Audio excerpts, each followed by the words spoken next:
Are you happy? If you answered anything but a yes, then I'm sorry, but allow the answer to this next question to cheer you up. How many dudes is the game I've been most addicted to recently? If you don't know what the game is, it's basically, you know that saying, who would win 100 dudes versus one gorilla? Yeah, this is that, but it's a game on Steam for 20 bucks. Now from my Googling, I saw a handful of people with screenshots of them getting to round 130, 140, and some people saying 180 but had no proof. But I'm sure you read the title and thumbnail, and yes, I really did manage to make it to round 500. Pretty easily actually. Which is why I'm making this video, to help you replicate it and explain all the tips and tricks I learned along the way. And if you want to see more, subscribe. Why not? It's free. Subscribe. If you've never seen How Many Dudes, let me give you a quick explanation. If you have already played it, skip to the timestamp on screen where I start talking about the build. In this game, you basically get a bunch of dudes, buy them upgrades like more damage, more healing, more health, and fight waves of enemies. The harder difficulty you choose the fight to be, the more money you get in return, meaning you can buy more upgrades. Each run, you can choose 5 dudes to have on your roster, out of a total of 42 different dudes. Now I've tried a lot of different builds over the past few weeks, and I got to wondering what the best combination was. So I did some googling and I found this one build where you only have one pirate and you buff the shit out of him, like if Captain Jack Sparrow took steroids. The key to this build is just buffing one pirate with lots of general dudes, and then have lots of time dudes copy that damage to just nuke everything on screen. You also have 2 of the best healers in the game, Chef and Ghost, to help you get through the abysmal early game. As for trinkets, ideally you'd want medical license on time dudes as early as possible. I can't stress that enough. With the amount of damage that we're doing the entire run and the fact that medical license is literally the best trinket in the game, this is a necessity. Then Fedora for pirate dudes, which works really well because you'll be keeping him at 1 while maxing everyone else out. But that can wait till the 4th or 5th trinket you get, doesn't matter. Ear gouges for Chef because like my belly, he's very squishy, but unlike my belly, he fully heals when he dies. Riz for General for even more buffs to Pirate and whichever healer is next to him. Then for Ghost, just take one of these next few, whichever you can get. You got Inhaler, Bad Credit, Folding Chair, and Team Jersey. For roster order, I'd recommend Ghost first, then Chef, then these last 3 are locked in. You have to do the General 3rd, Pirate 4th, and Time Dudes last. Non-negotiable. This is so the general dudes are all buffing the same pirate, which works because a few of the general dudes' relics have independently stacking damage buffs, while all time dude anomalies are storing damage from the one pirate and all his independent buffs. Now I will warn you for this build that you don't really see the huge damage nukes until about round 98, so it's pretty rough before then, but after then you're smooth sailing.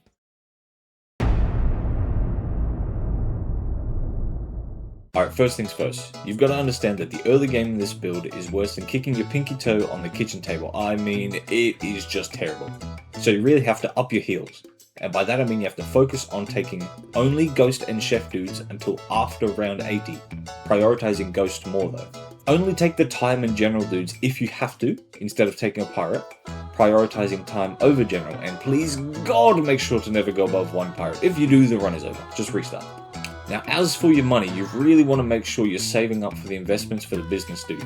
So I'd only really buy Ghost and Chef relics during the early game phase to maximize your survivability, but also maximize your investments. The only other things I would buy would be Vault, ideally as early as you can so you can start getting extra money ASAP, all dice you see in the shop, and the loaded dice because you'll need as much rerolls as you can for the trinkets and the dudes if you don't have all the ensemble slots, like I did. Avoid job ad at all costs because it can give you another pirate and again ruin the entire run. Trinkets, as I said before, are make or break for this run. First try to get all the dudes, then use all your dice on rerolling trinkets. Again, aim for medical license for time dudes, 1st or 2nd, then at any point ear gouges, Fedora and Riz, and for Ghost I went with Folding Chair, but again you can go with any of the 4 I said before. Always take the harder fights to stack cash like Walter White, but be careful of spam comps like bees and rats. Chef and Ghost are really weak against them. One of the best parts about this build is that each dude has their own unique families, which means 5 types of family relics, and max value on sensitivity training. This also means that the smuggler dude only gives the relic of the last family type, which in this case is fantasy. So go for the face, the vest, the flute, and the shoes in that order of priority from the smuggler dude. Foods from the food dude are simple. Go for Baguette on Pirate for evasion, or Attack Power Boost for Ghost and Chef. By the way, if you want to catch these chaotic builds live, I stream on Twitch, come stop by and have a chat. Right now I'm working on some other wacky builds like a trippy health bar build and one that would make the mummy actually useful. I'm also trying to get all the achievements, as I do for all games I've played streamed, because I don't know, I've just got something wrong with my brain that I have to get all the achievements. And I'm really close, I've got 93% done, so I'm pretty close, only a couple more streams I reckon. Anyway, on to phase 2. After round 80, this is the point where you want to start stacking time and general dudes, again prioritizing time. Take the easier fights leading up to the investment returns because like James Corden, you will be falling off. Once your final investment returns, buy literally all the relics from the shop except Job Ad. Do not buy Job Ad. I swear to God, if you buy Job Ad, I will come to your house and I will not be a happy camper. Anyway, for the rest of the run, you want to stack up on all the dude juice, health potions, and mushrooms you can, and only buy Job Ad after the last regular dude has returned from the Dude Whisperer. From this point on, you will fly up in the rounds, assuming you have all the relics. Your next 50 rounds or so will be the best time you ever have in this game. You click start and the round's over in 5 seconds, so enjoy it. Once the fights start having thousands of enemies, you'll have to slow down the game speed for both your PC's health and also you just have to, just trust me. But keep stacking each dude evenly, except pirates, do not go above 1 pirate. And use dude juice when you need to. Don't be sparing, you'll have a lot of dude juice, especially with Vault. Now as for the fights themselves, if you didn't already know, once you reach round 138, the enemies stay the exact same each fight. They do not change, they don't increase, nothing. The only challenging part is consumables increase by $25 each round that you have a shop. But that doesn't matter, by the time they get crazy expensive, you'll already have a huge stockpile. Plus Vault still give you heaps of money. And here's the big kicker. I actually found a few bugs while doing this run I've never seen before. The first is the damage on the scoreboard after a round is so bugged, just look at this. And the biggest bug is this, so buckle in. Once you get to these rounds and start lagging, the game is trying to play catch up with the amount of heals you have. So if on the left side of the screen it says a dude is 1 HP, he may really be full health and has just been healed. But because of the lag, the game doesn't register that in time. So even though he is full health, the game thinks he's just 1 HP. This does get better on 0.25 speed because obviously there's more time for the game to catch up, but I often had to pause to make sure the healing catches up.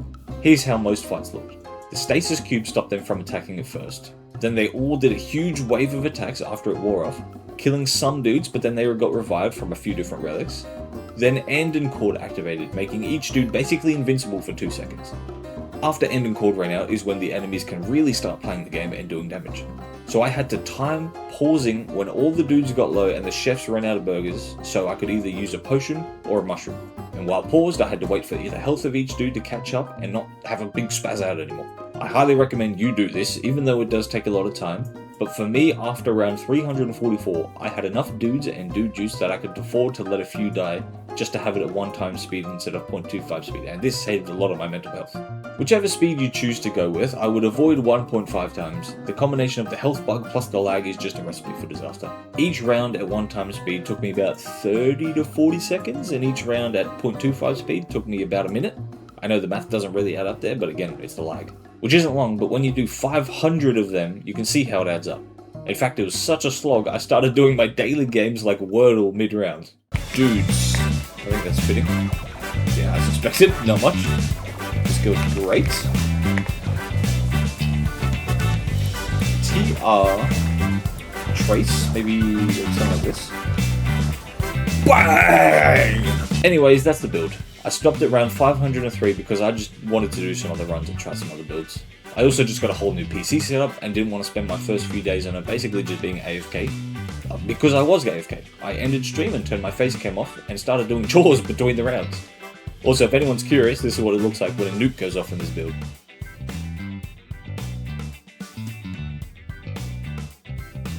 Now, I do think this build has the potential to go infinite if you have the time and the patience for it, regardless of the consumable price increase, because again, you stack it up and eventually it doesn't matter. And now the question on everyone's mind. How many dudes?